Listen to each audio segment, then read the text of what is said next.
नमस्कार साथियों, हिंदी की सफलता सीरीज में आपका स्वागत है।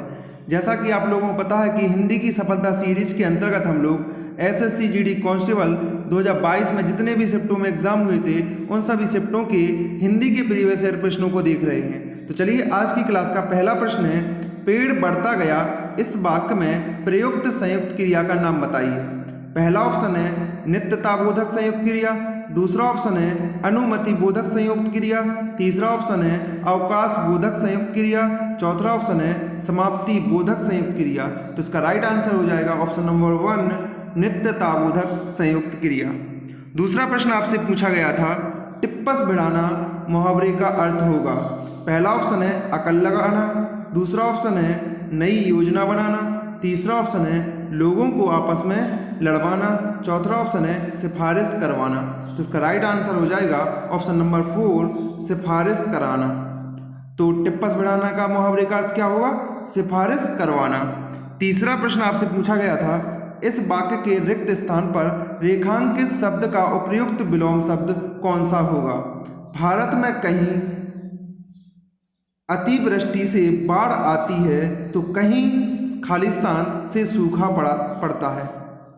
तो देखिए, पहला ऑप्शन है सुवृष्टि, दूसरा ऑप्शन है अनावृष्टि, तीसरा ऑप्शन है वृष्टि, चौथा ऑप्शन है लघु वृष्टि। तो इसका राइट आंसर हो जाएगा ऑप्शन नंबर दूसरा, अनावृष्टि।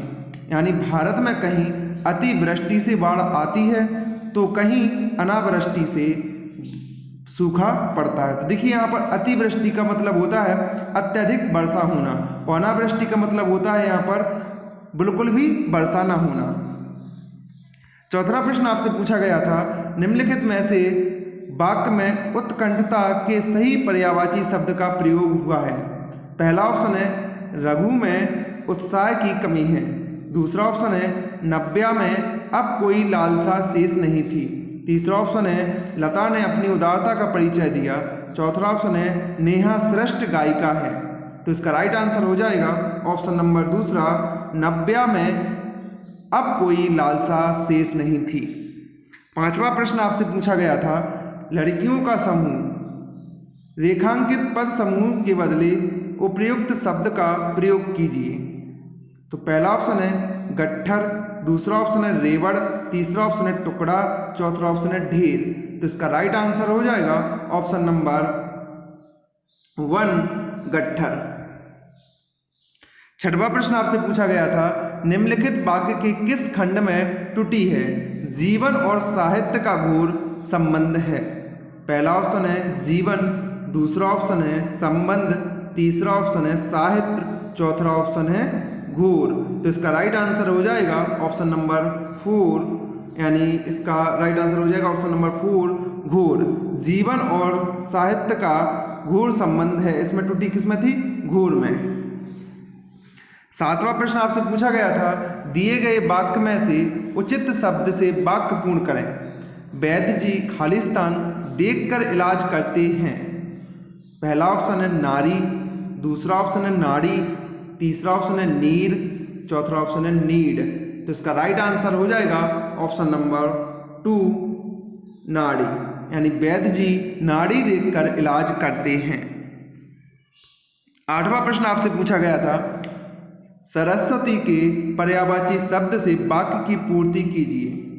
प्रातःकाल खालिस्तान का स्रोत पढ़िए। पहला ऑप्शन है शारदा, दूसरा ऑप्शन है उमा, तीसरा ऑप्शन है कांता, चौथा ऑप्शन है धात्री। तो इसका राइट आंसर हो जाएगा ऑप्शन नंबर 1, शारदा। प्रातःकाल शारदा का स्रोत पढ़िए, क्योंकि शारदा सरस्वती का पर्यायवाची शब्द होता है। नौवां प्रश्न है, वह व्यक्ति जो विद्यार्थियों को पढ़ाने का कार्य करता है वाक्यांश के लिए सार्थक शब्द है। पहला ऑप्शन है विद्यार्थी, दूसरा ऑप्शन है शिक्षक, तीसरा ऑप्शन है शिक्षार्थी, चौथा ऑप्शन है छात्र। तो इसका राइट आंसर हो जाएगा ऑप्शन नंबर दूसरा, शिक्षक। यानी वह व्यक्ति जो विद्यार्थियों को पढ़ाने का कार्य करता है उसे हम क्या बोलते हैं? शिक्षक बोलते हैं। 10वां प्रश्न है, निम्नलिखित वाक्यांश के लिए उपयुक्त सार्थक शब्द है जो कहा ना जा सके। पहला ऑप्शन है आकत्र, दूसरा ऑप्शन है कथन, तीसरा ऑप्शन है कहानी, चौथा ऑप्शन है कहना। तो इसका राइट आंसर हो जाएगा ऑप्शन नंबर 1 आकत्र, यानी जो कहा ना जा सके उसे हम क्या बोलते हैं, आकत्र बोलते हैं। 11वां प्रश्न है, वाक्य में रेखांकित अंश के लिए उचित मुहावरा दिए गए विकल्पों में से चुनिए। तुम किस काम के हो?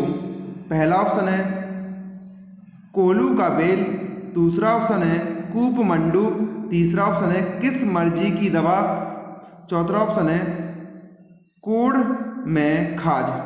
तो इसका राइट आंसर हो जाएगा ऑप्शन नंबर 3 किस मर्ज की दवा। 12वां प्रश्न है, शरीर का कोई भाग वाक्यांश के लिए उचित शब्द बताइए। तो देखिए पहला ऑप्शन है अवयव, दूसरा ऑप्शन है कृशांग, तीसरा ऑप्शन है दृष्टि, चौथा ऑप्शन है अभिन्न। तो इसका राइट आंसर हो जाएगा ऑप्शन नंबर 1 अवयव। 13वां प्रश्न है, निम्नलिखित वाक्य के किस खंड में अशुद्धि है? गौतम बुद्ध नेपाली भाषा में उपदेश दिया। पहला ऑप्शन है उपदेश, दूसरा ऑप्शन है दिया, चौथा ऑप्शन है पाली, तीसरा ऑप्शन है पाली, चौथा ऑप्शन है भाषा।